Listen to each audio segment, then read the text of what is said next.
How much did you make last month? Probably $500,000 to $600,000.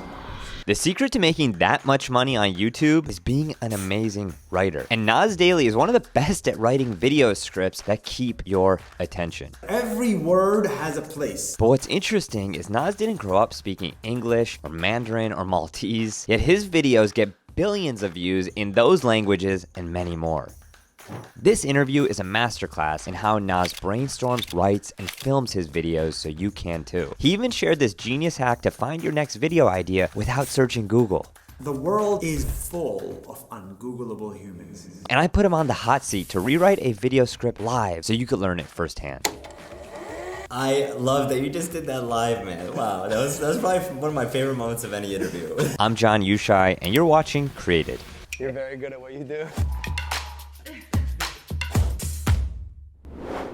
In the world, there's 7 billion people, so there are 7 billion new stories or potential videos created every day. Yeah.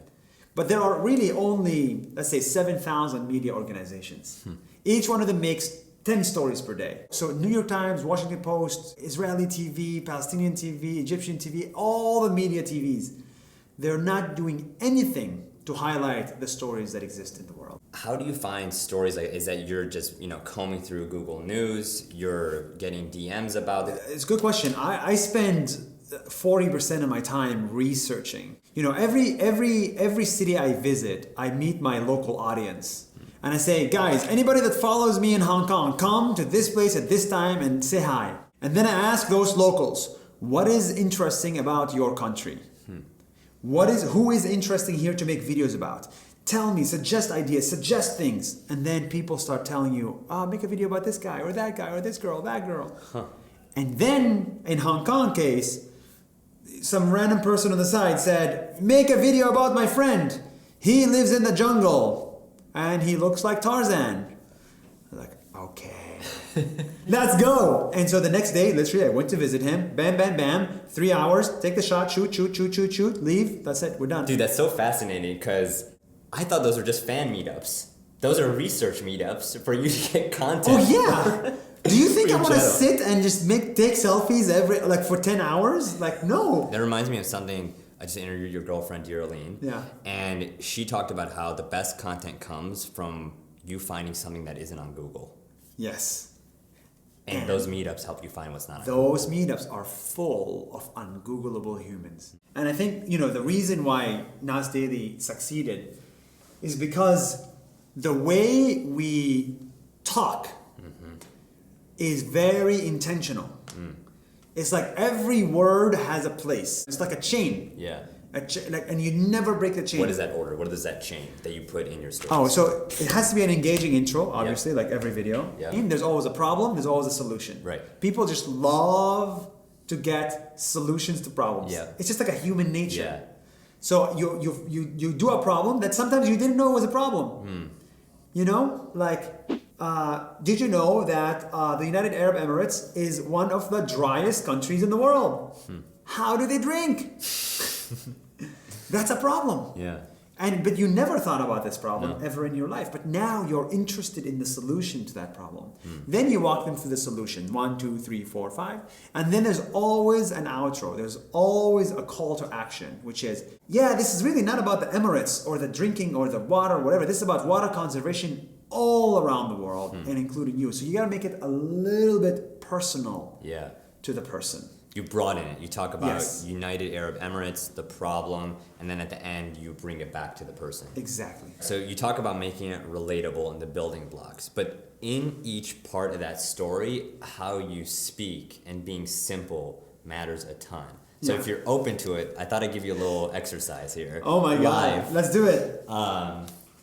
Take me through this piece of text that we'll put on screen for everyone to see. And if you go read it out, I would love to hear how you would simplify this into a video script.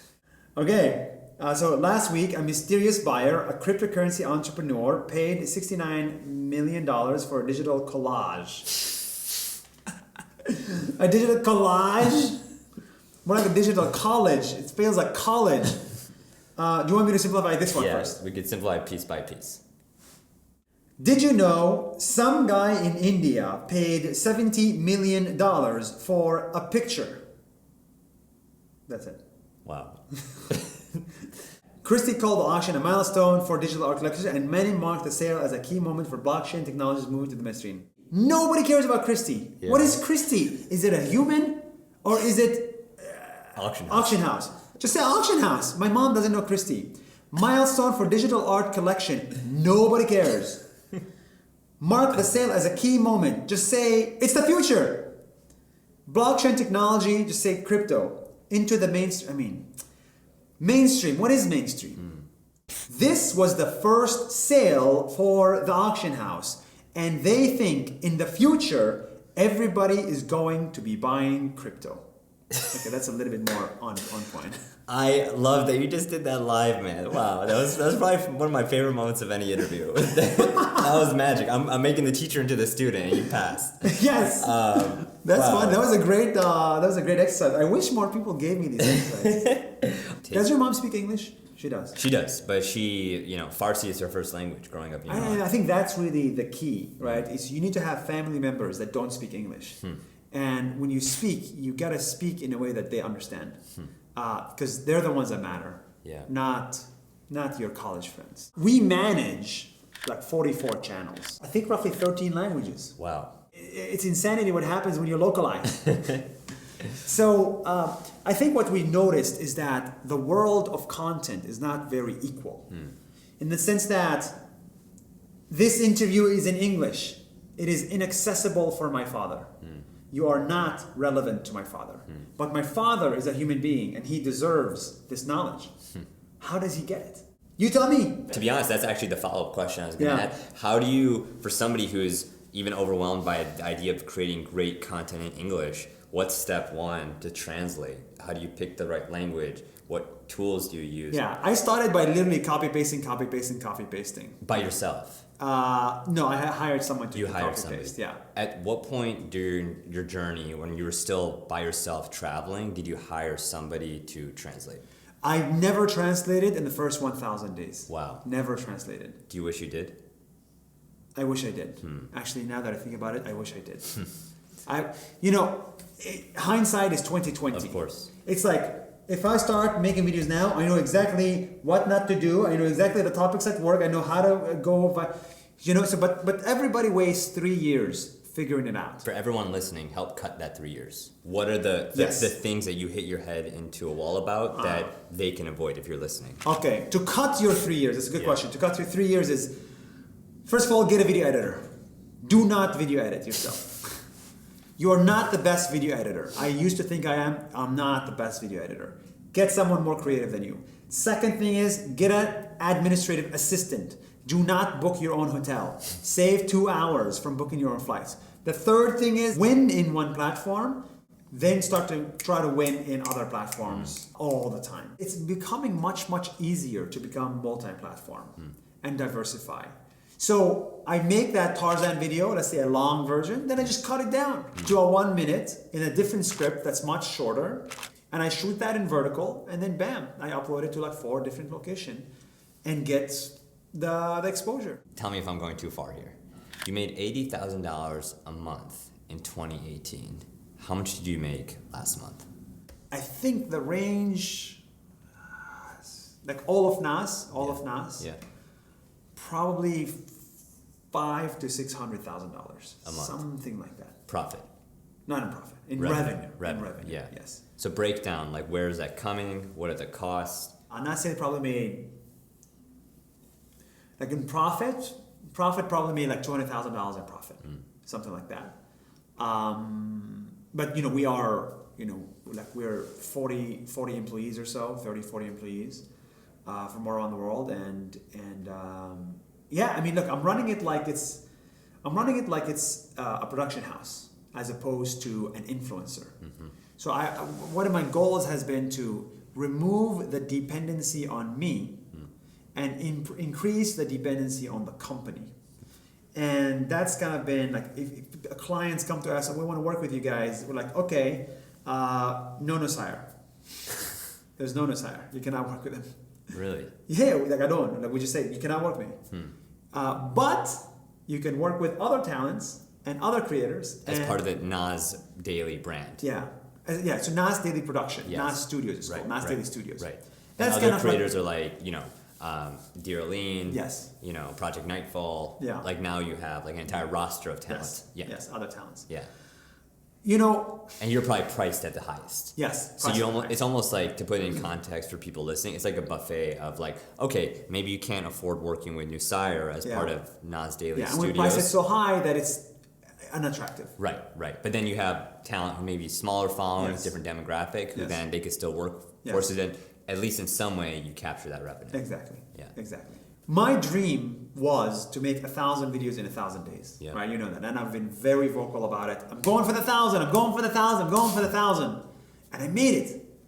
My next dream is to have a 1,000-person company. You love the 1,000 number. Where did you even get that from? What? No, it sounds good. So what do I need to do to have a 1,000-person company? Yeah. Do you talk to MrBeast about that a lot? I know you guys have been having a lot of conversations. He's built a massive operation. Like, what have been those conversations like as he scales a team and you're trying to do the same? Yeah, I think we're in similar trajectories. He's definitely a fan of scaling fast and working with a lot of people to help him scale and do a lot of work. I think we're doing it a little bit differently. He's scaling content. Yeah. I'm scaling technology and products. I don't believe, given the international audience of Nas Daily, I don't believe that I should be scaling content like my face. And I think if I scale technology, I can compete with every creator in the world.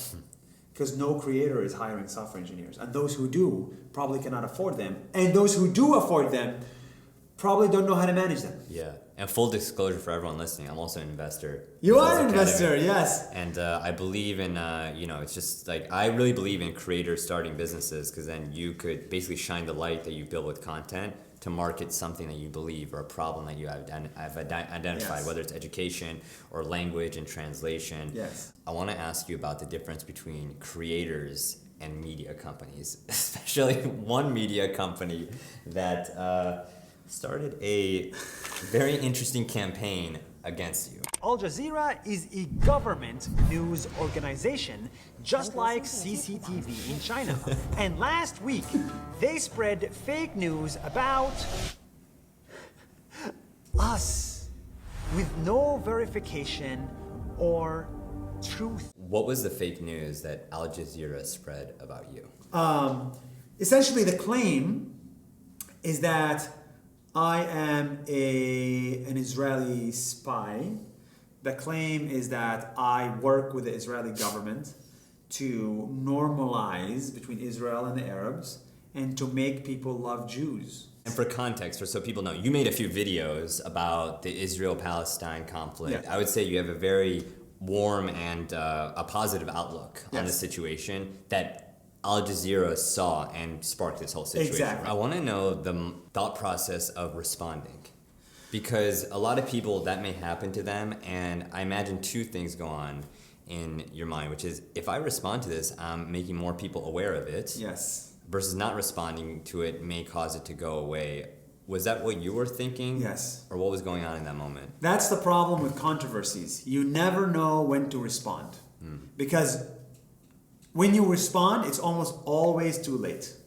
So usually I actually waited a month to make that decision. I made that video and I didn't launch it, and I just waited a month. I eventually decided that, why are we building audience if we're not using it? What's the point of building an audience to be attacked willy-nilly? In today's world, one person can get bigger than CNN, right? Like, Johnny Harris on YouTube, he can get much bigger than Vox and get a lot more views.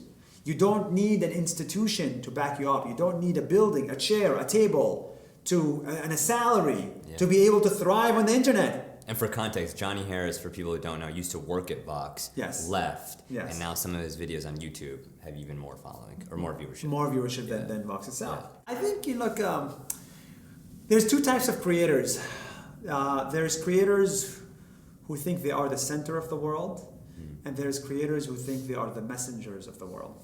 So you're definitely the messenger of the world, for example, right? Like, This whole video is not about you at all. And what you care about is putting the effort, putting the hours, putting 50 hours of work, spending your money to tell my story. What the hell? Why do you do this? Right? So that's the messenger creator. The self-centered creator is like, hey guys, I'm at a beach with my girlfriend. Say hi. That's usually self-centered creators. And both are, equally valid. I think there's also two different types to live life.